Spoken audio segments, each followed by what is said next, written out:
Hello everyone, welcome back to the AAS YouTube channel, and this module will be in the AAS Author Series, and I'm super pleased to have Sergio Martínez-González with us today. Hi Sergio. Hi Frank, hi everyone. Where are you at? I'm in Puebla in Mexico. Cool, very nice. Yeah, after some years in the Czech Republic and Spain, I'm back in Mexico from last year, so I'm happy here. Isolated, but happy. Well, isolated can be a good thing these days in the era of the pandemic, so not a bad thing. So here in Mexico, it's April. Are you guys hit 100 degrees Fahrenheit yet, or? Well, I'm used to Celsius. Yeah, sure. So it's 30 Celsius. Well, I'm used to Kelvin, so you know. yeah.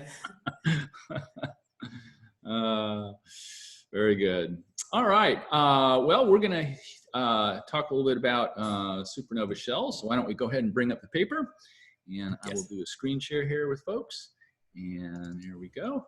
And so we're going to cover supernova with pre-existing wind-blown bubbles, dust injection versus ambient dust destruction by Martínez-González et al. And Sergio, take it away.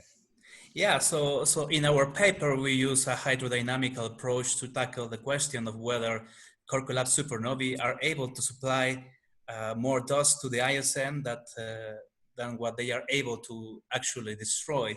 So in one hand, we have core-collapsed supernovae that nowadays are recognized as highly efficient dust factories. They can create, after the explosion, about half solar mass to a solar mass of dust. So this is really important nowadays in astrophysics. But on the other hand, we have these shocks created by the explosions. So forward shocks, reverse shocks that are expected to destroy large amounts of dust via kinetic or thermal sputtering. And this dust is either pre-existent or newly created in the supernova ejecta. So we have this balance. What is more important, production or destruction?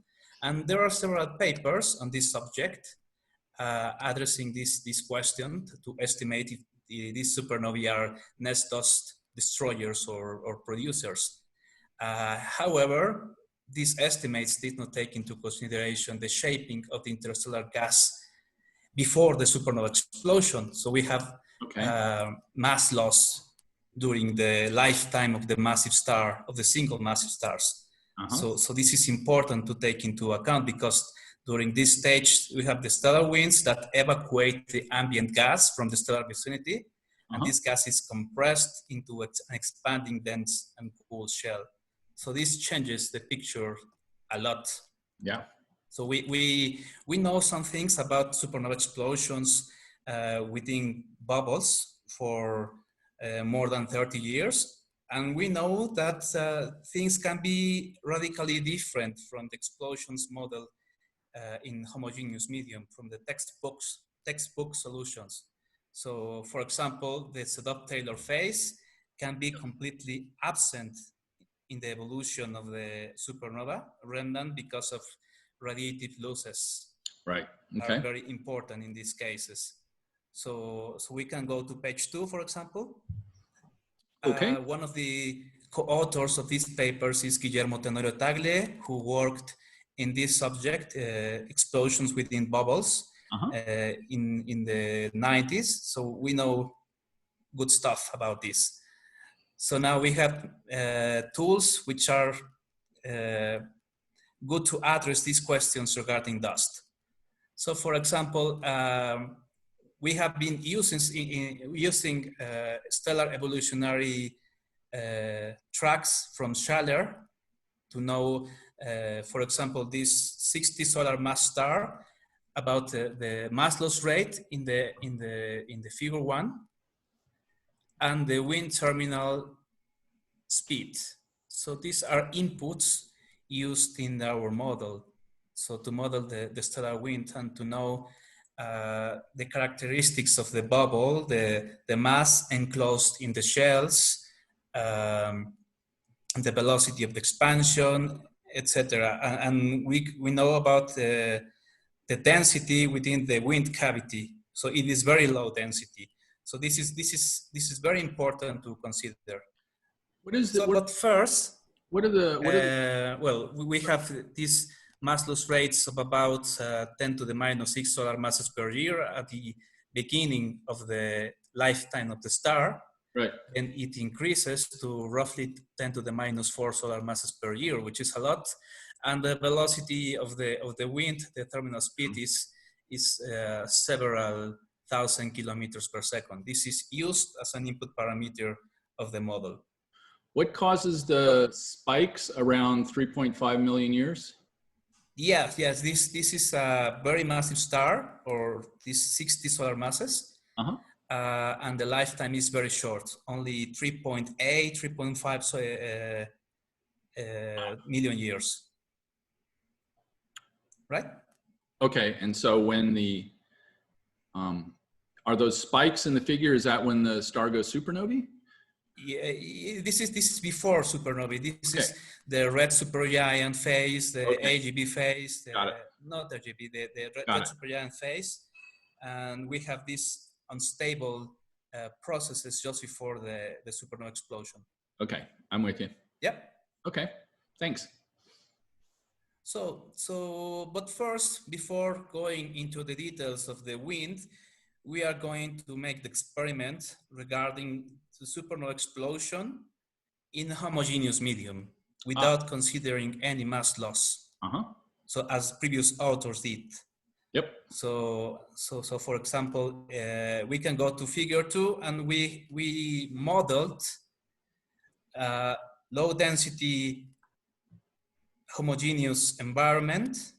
So the density, the temperature of the pre-existing medium is constant.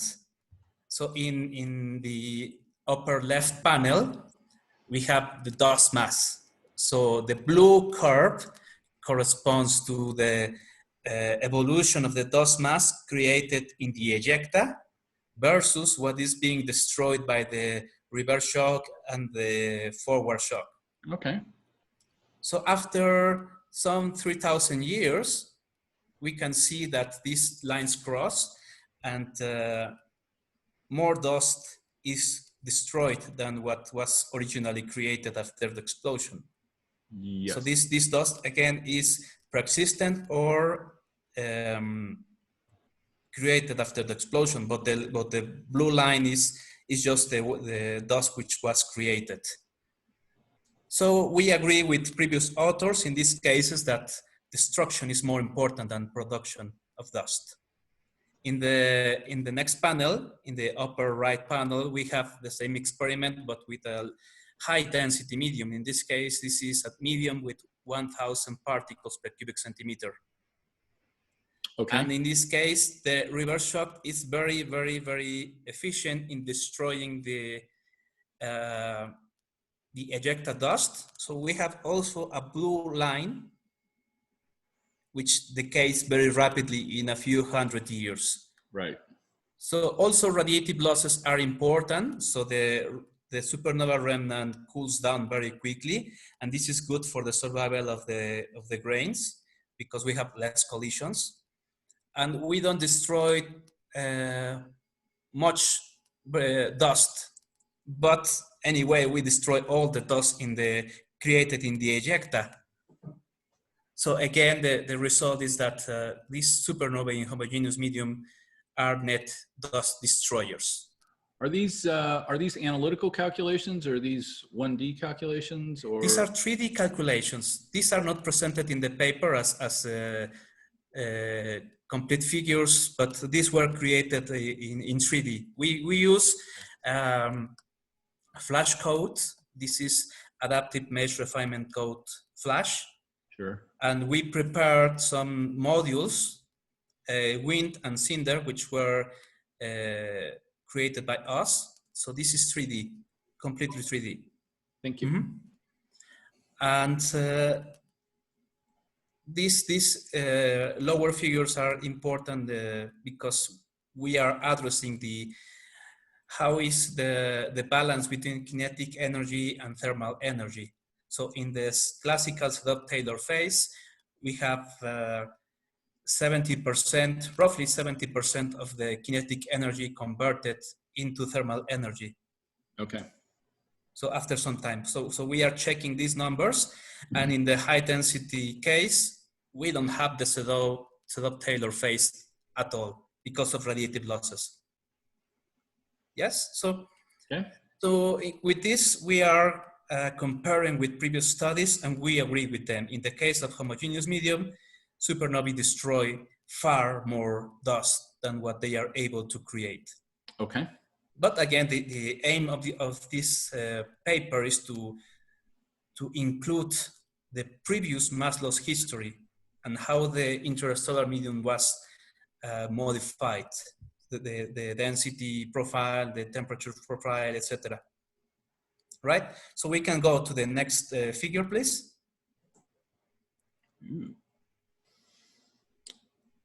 Okay. So for example, in this figure, we have also a low density environment to initialize the evolution of the wind. So this is 1 particle per cubic centimeter. The upper panels are density, the middle panels are temperature, and the lower panels are dust density. So we have different evolutionary times. The first column is 1 megayear. The second column is already after the supernova explosion, 2,000 years after the supernova explosion. And the next is, the next column, the third column is roughly 9,000 years after the supernova explosion. So we have this medium with the shell, this is the bubble, and we have a wall. We need a wall to stop this dust destruction. So this is naturally created by the stellar wind. Got it. And actually this shell, which is surrounding the massive star, is very massive. It contains several thousands of solar masses as compared to the typical ejecta mass of 5 solar masses, 10 solar masses. Okay. So the ejecta is very small compared to the gas enclosed in the shell. Okay. So this is actually what will change completely the picture. We have the wind cavity, low density, which makes the supernova expansion faster. So if this expands faster, we have less collisions, so a better chance of dust survival for the ejecta dust. So less collisions, low density. But also we have this collision of the forward shock eventually with the shell. Yes. The shell is very massive. It is a wall. So what we have is some part of this forward shock is transmitted into the shell, but in a very thin layer. It is not able to traverse very far. Right. So it will process a tiny fraction of the dust which was enclosed within the shell. So no major damage to the dust which was locked up there. And we have some fraction of this forward shock that will be, this energy will be reflected and will bounce back to the center of the explosion. Yep. It will catch up with the reverse shock. Okay. And, but again, we have low density cavity. So we have very few collisions. This is different compared to the homogeneous medium, in which we have, for example, 1 particle per cubic centimeter, which is still enough to have frequent collisions. In this case, we have 10 to the minus 2, 10 to the minus 3 particles per cubic centimeter within the cavity. Okay, so it's in the cavity. Taking into consideration this stellar wind before the supernova explosions favors the survival of either the ejecta dust or the dust which is enclosed within the shell. Very good. So it is radically different. Also, in these cases, we don't have the Sedov-Taylor phase. So it is completely different. And we can go to the next figure. For example, it is a similar experiment, but with high density medium. and we have the same result. So we have the supernova remnant expanding very fast, colliding with the shell, going back to the center, but low density within the cavity and high density within the shell. So we don't have large amounts of dust destroyed. So in the next figure, please. Figure 5? Yes, figure 5. Okay. We have a similar figure in the upper panel compared to figure 2. Yes. In which with the blue line, we have the ejecta dust, the pollution of mass of dust created in the ejecta. And we have virtually no destruction after some 1,000 years. Yeah. Nothing is destroyed because of low density of the cavity. We have some destruction of dust, which was located within the shell after the collision of the remnant with the shell. So it takes about 3,000 years to collide with the shell. And this transmitted shock, well, processes some part of the dust in the shell. Yeah. But we are not destroying more dust than what was originally created after the explosion. Okay. So this is good. This is in the low density case. In the high density case, in the middle panel, we have even less destruction of dust in the shell or in the ejecta, because the mass of the shell is larger by orders of magnitude. So this is like the unsurmountable wall, which forbids this shock to go farther. So this is good. This is the way we are comparing destruction and creation. And in the lower panel, we have this comparison of energies. In blue, we have kinetic energy, and in red, we have the evolution of thermal energy. But we have large losses of energy. So we are losing this energy. Instead of using this energy to provoke frequent collisions, we are radiating this energy away. So it is not used to destroy this dust or to maintain these large movements. Right. So this is very important. So we can go please back to the last figure, to figure 4, please. And I will show you something. There are some studies in the Large Magellanic Clouds suggesting that surrounding supernova remnants, known supernova remnants, we have a deficit of dust, which was interpreted as the supernova explosion destroyed the dust. So we have a cavity surrounding these supernova remnants. But we can reproduce this a low density cavity without without invoking destruction. We are reproducing this in the lower panel of this figure. The redder the color, the less is the density, the lower the density. Right. So we are not destroying the dust. So it is only distributed in a cavity, but the dust is there. So regarding the observations, we will see the cavity with low density as compared to the medium surrounding. So it looks like there is more dust outside than inside the cavity, but the dust is there. So we are not destroying the dust. It is only living inside a cavity. So we can explain these observations. Cool. Right?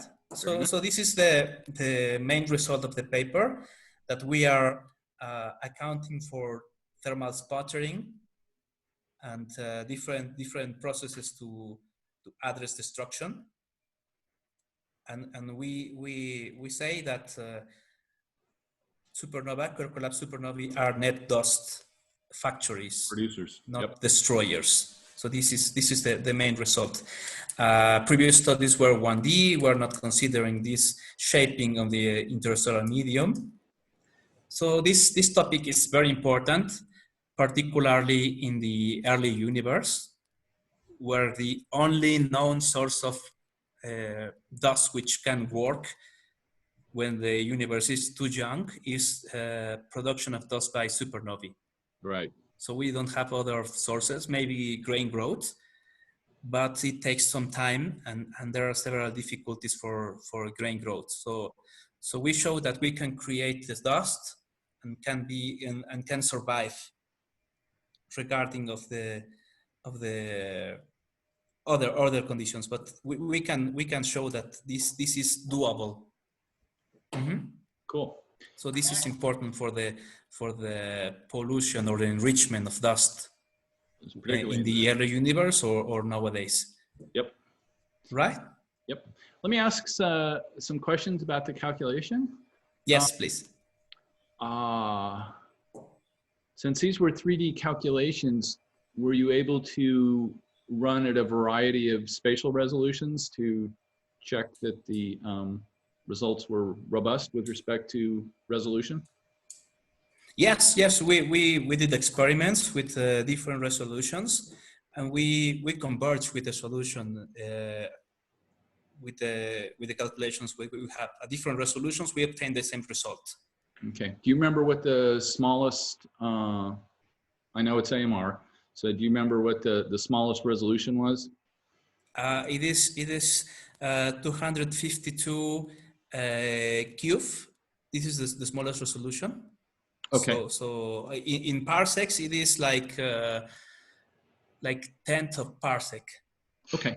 Okay. Great. Yes. It is very well resolved. Okay. Very good. And within Flash, how do you distinguish between dust and non-dust? Well, we defined a different. Well, it is a mass scalar. This is advecting with the gas, but we have used this. Well, we divided the dust into several bins corresponding to different sizes. Okay. So we are using a different variable, different to the gas. Got it. So we are using one variable for dust with one size, a different variable for dust with a different size, and we have 10 different sizes. So we are also addressing the evolution of the grain size distribution. Right. So we can distinguish. Okay, that's cool, but that's not in this paper though. Yeah, well, it was described in a paper in 2018. Okay. And we used just these results. So in 2018, we did this for star clusters. So several supernova explosions in the same place at different times. But we recognize that it is important to address this also for single stars. So this paper is for single stars. So in the future, for example, we can model a bubble created not by a single massive star, but a collection, a supermassive star cluster. And we are including other effects like gravity. We are in this paper initializing the simulations in homogeneous medium, then injecting the stellar wind. But we can also change these initial conditions. For example, a clumpy or filamentary medium, which is, it is looking good. It is actually being carried out. It is looking good. Okay, very good. And we are also including this grain growth, which is also important. Okay. So we will see what will be the result, but it is promising to have. How about the impact of binaries? What if this was a binary star? What kind of changes might you expect? Well, for example, the shells or the bubbles can be smaller in these cases, which is very interesting. If these shells are smaller, then they might contain less mass. So in this case, it can be a problem, for example, for the survival of the grains, because if the shells are not massive enough, so the forward shock can be transmitted farther. But we don't know yet. Are you working on So that? we can address this question also. Very So good. binarity can be important. So we are jumping from single stars to collection of thousands of massive stars. Okay. But we have this missing ingredient, this binarity. So Cool. it is nice that you ask this, because it is something which is pending. Very cool. Well, I look forward to seeing your next paper in the APJ. It'll be great. Yeah, of course. Awesome. So for those of you who would like to get in touch with Sergio, you know how to do that. He's available for some email chats. We won't be putting his email address in the YouTube video or in the description, but you know how to get him. Yeah, and that'll do. So Sergio, I want to thank you very much for your time this afternoon and talking about your very cool new paper. Yeah, thank you. All righty. So thank you. Bye-bye. Thank you, everyone. Bye-bye.